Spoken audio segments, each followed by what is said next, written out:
তোমরা যারা রিলেশনে আছো ইমিডিয়েটলি তোমার পার্টনারকে একটা মেসেজ ড্রপ করো। Control Zakir, control control.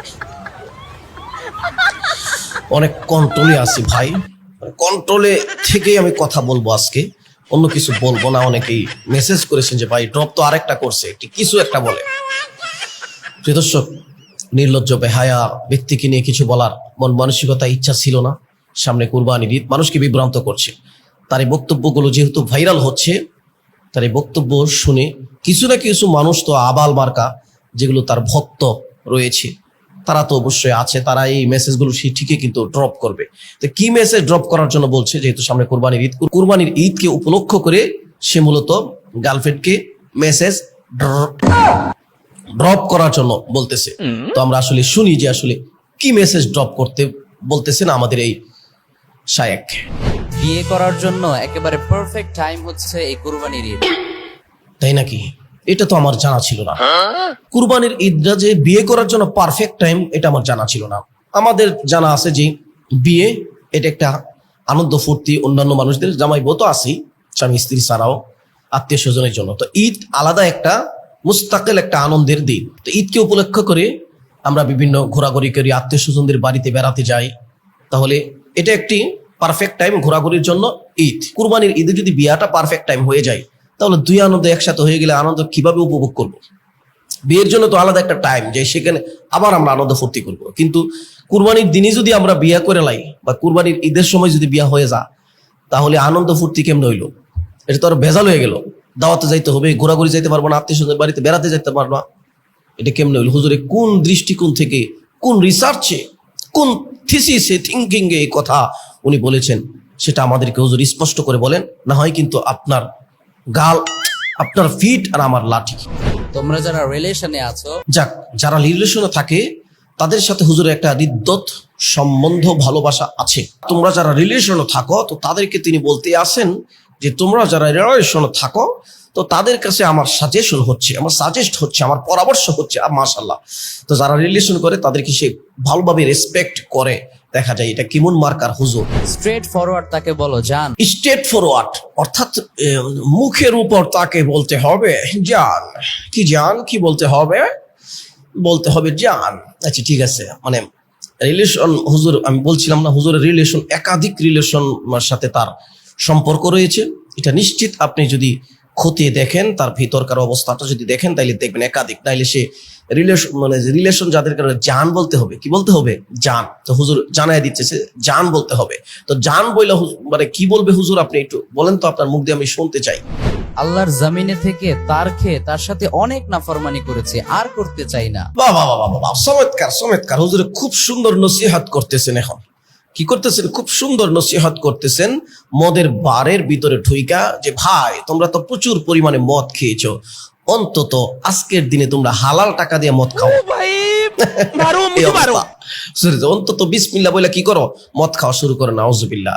এই হচ্ছে হুজুরের অবস্থা। হারাম রিলেশনে থাইকা আবার তারা যায় বলতেছে জান তোমরা এটা করতে হবে, হ্যাঁ তুমি হালালের মধ্যে আসা পড়ো। আরে এ তো হারামের ভিতরে ঢুকি হয়েছে। হারাম থেকে বাঁচতে হলে আগে এটা ছাড়তে হবে, ঠিক না বে? ঠিক। বাঁচবো তোমার সাথে, মরবো তোমার সাথে। যা হইছে, এবার বাঁচবো তোমার সাথে, মরবো তোমার সাথে। সে বাইরে বাঁচা নাই বুঝলাম, কিন্তু মরলে তার সাথে মরতে হবে কেন? মানে একটা মায়ের যদি, মানে একটা ছেলে বা একটা মেয়ের যদি, মানে কাপল দুইজনের যদি কি হয়, হায়াত শেষ হয়ে যায়, একজন মারা গেছে, এখন তার সাথে আমাকে মরতে হবে কেন? এই দুনিয়ার নিয়ম তো এটা না। এটা তো পৃথিবীর কোন লোগাতে, ডিকশনারিতে লেখা নাই যে ছেলে মরলে মেয়ে মরে যাবে, মেয়ে মরলে ছেলে মরে যাবে। এটা কোন ধরনের থিঙ্কিং আমি বুঝলাম না। বাঁচবো তোমার সাথে, মরবো তোমার সাথে। হুজুরে কি শিখাই দিচ্ছে দেখেন, হুজুরে কি আবেগ নিয়ে কথাগুলো বলছে, কি দরদ নিয়ে কথাগুলো বলছে, কি ইমোশনাল হয়ে কথাগুলো হুজুর কাপল বয় প্রেমিক প্রেমিকাকে হুজুর শিখিয়ে দিচ্ছেন। ভাইরে ভাই, আমি খুবই ইমোশনাল হয়ে গেলাম। আমি খুবই, জীবনে কি করলাম আসলে, কিচ্ছু শিখলাম না, কিচ্ছু বুঝলাম না, কিচ্ছু করতে পারলাম না। বাট হালালে থেকে মরতে চাই, হারাম অবস্থায় মরতে চাই না। মাশাআল্লাহ, চমৎকার। হারাম অবস্থায় মরতে চাই না জান, তোমার সাথে আমি মরে যাবো, কিন্তু হারাম অবস্থায় মরতে চাই না, হালাল অবস্থায় মরতে চাই। অর্থাৎ ছেলে যখন মারা যাবে, মেয়ে তার সাথে মরে যাইলে, মানে স্বামী স্ত্রী যদি থাকে, তাহলে মরাটা হারাম হালাল হবে না। পাড়ার ঘরে মানে কন্ট্রোল করে তো রাখতে পারতাছি না জবানটাকে, জিব্বাটা আসলে পিচ্ছিল জিনিস বের হয়ে যায় যে কোনো।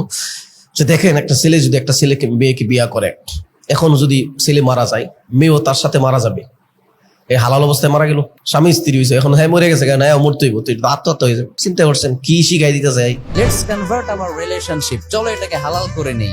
বাবা চমৎকার, তালিয়া তালিয়া তালিয়া বাজাও। হালালের মানে অর্থাৎ তুমি আর আমি বিয়া করে লাই, যে বিয়া করার ইসলামের বিধান কি? ছেলে মেয়ে একসাথে দূরে বাইকা বিয়া করে লাও, এটা কি বিধান? মানে ইসলামের আদর্শ শিক্ষা কি এটা? ইসলামের ক্ষেত্রে বিবাহের জন্য নিয়ম আছে না, কুফু আছে না, বংশ পরম্পরা দেখতে হবে না?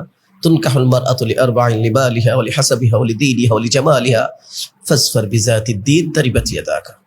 ধার্মিকতা দেখতে হবে না, তার বংশ পরম্পরা দেখতে হবে না? বংশ না দেখলে, কুফু না দেখলে, মেয়ের বংশ না দেখলে, মেয়ের মার বংশ না দেখলে এই বিবাহ যে টিকে না। নিজে নিজে বিবাহ করলে, আর ছেলে মেয়ে একসাথে বিবাহ করলে হাজার হাজার বিবাহ ভাঙছে, যেগুলো শুরু হারাম দেওয়া হয়, এগুলাতে শান্তি আসে? ভাইরে ভাই, তুই মোটিভেশনাল স্পিকার হইতে চাচ্ছ, তুই এটা বল যে তোমরা যারা রিলেশন থাকো ইমিডিয়েটলি তোমাদের রিলেশন ছেড়ে দাও, পারলে তোমার মা বাবাকে পাঠাও। পাঠাইবে কেমন? যে ছেলেটা 6-7 পড়ে এফএম করে, আবার ইন্টারে পড়ে সেও প্রেম করে, আবার বিশ্ববিদ্যালয়ে পড়তেছে তারাও তো প্রেম করতেছে, তো এখন কার প্রেমের কথা তুমি বলতেছো? শুধু বাচ্চারা প্রেম করতেছে, কিশোরী প্রেম চলতেছে, এখন তারাও কি বিবাহ করে লেতো কইতো নাকি? তাদের বিবাহটা কি? তাদের প্রেমটা যে করতেছে এটা তো মরণ, সবাই তো মরণ ফাঁদের ভিতরে চাচ্ছে, তো এখন তাদেরকেও বিবাহ করার কথা হুজুর বলতেছে। আচ্ছা যাক, কিচ্ছু করতে হইব না, বিবাহ করে নেবেন হুজুরের কথা অনুযায়ী। আর সবাইকে সাজেস্ট করব, ভিডিওটা যারাই দেখবেন হুজুরকে যেখানে পাবেন সেখানে আপনারা উত্তম মাধ্যম দিবেন, কারণ হুজুর সমাজ নষ্ট করে লেতেছে। হুজুরের এই সমস্ত ভিডিও শুনে আমাদের হুজুর বদনাম হচ্ছে, আসলে সে হুজুর না, হুজুর নামের কলঙ্ক, হুজুর নামের বোঝা। আসলে তার লেখাপড়া দেখবেন ব্যাকগ্রাউন্ড নাই, তার উস্তাদের কোনো তার প্রতি কোনো নেক নজর নাই কিংবা বেয়াদব, আর না হয় এরকম সমস্ত ভিডিও একের পর এক সে আপলোড দেওয়ার দুঃসাহস দেখাতে পারতো না।